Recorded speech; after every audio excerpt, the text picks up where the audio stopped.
On se retrouve encore ce matin. Bienvenue. Nous sommes devant le Seigneur pour prendre possession de ce nouveau jour pour la gloire de notre Seigneur. Prions ensemble. Merci notre Dieu pour ce jour que tu as fait pour nous. Une journée merveilleuse pour chacun de tes enfants, chacune de tes filles. Merci de tout ce que tu as prévu pour cette journée, Seigneur, nous est donné par la puissance de ton esprit. L'ennemi est sous nos pieds parce que nous sommes les enfants du roi des rois. Merci Père au nom de Jésus. Amen. Bien, nous sommes toujours à l'émission Les Matins du Grand Potier. Notre série d'études de méditation est sur les voix qui parlent dans l'homme.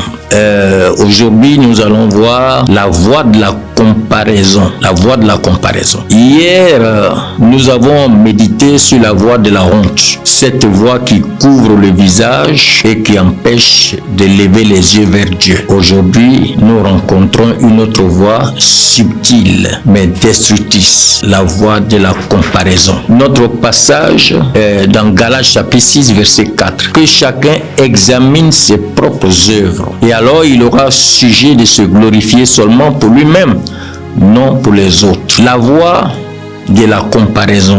Là où la honte enferme dans le mépris de soi, la comparaison pousse à mesurer sa vie à celle des autres. La comparaison s'élève pour dire « Regarde ce qu'il a, regarde ce qu'elle fait ». Elle se nourrit de l'insatisfaction et de la rivalité. Elle empêche de reconnaître ses propres bénédictions et détruit la gratitude. La comparaison doit être réduite au silence par l'identité en Christ et par la reconnaissance. Quelles sont les voies de la comparaison? Qu'est-ce qu'elle dit? La comparaison peut dire souvent « tu n'es pas aussi béni que lui ». Elle proclame aussi « tu n'as pas autant de valeur qu'elle ». Il faut se souvenir des disciples qui discutaient pour savoir qui était le plus grand. Jésus leur rappela l'humilité. Il y a aussi Saül comparé à David. Il fut rempli de jalousie et chercha à le tuer. Il faut aussi se souvenir des pharisiens qui se comparaient aux autres. Ils se croyaient justes, mais Jésus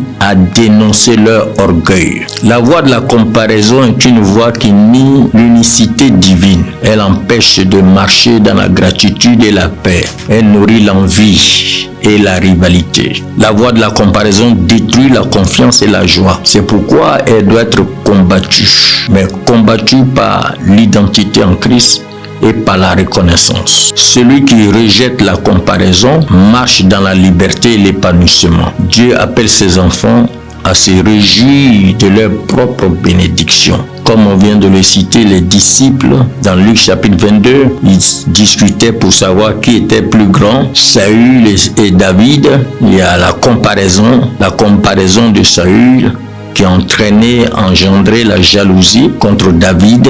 Les pharisiens dans Luc 18 se comparaient aux autres, ils se croyaient justes. Et Paul dans 1 Corinthiens 15:10 reconnaissait la grâce de Dieu sans se comparer. Alors quelles sont les clés bibliques pour vaincre la comparaison? La première clé se trouve dans Galates chapitre 6 verset 4. Que chacun examine ses propres œuvres. La valeur se trouve dans l'identité personnelle en Christ, pas dans l'identité des autres. 1 Corinthiens chapitre 12 verset 18. Dieu a placé chacun des membres, comme il dit. Donc chaque vie a une place unique dans le plan divin. Tu ne peux pas te comparer aux autres. Philippiens chapitre 4 verset 11 nous dit « Je me suis pris à être content ». La satisfaction détruit la comparaison. Psaume 139 verset 14.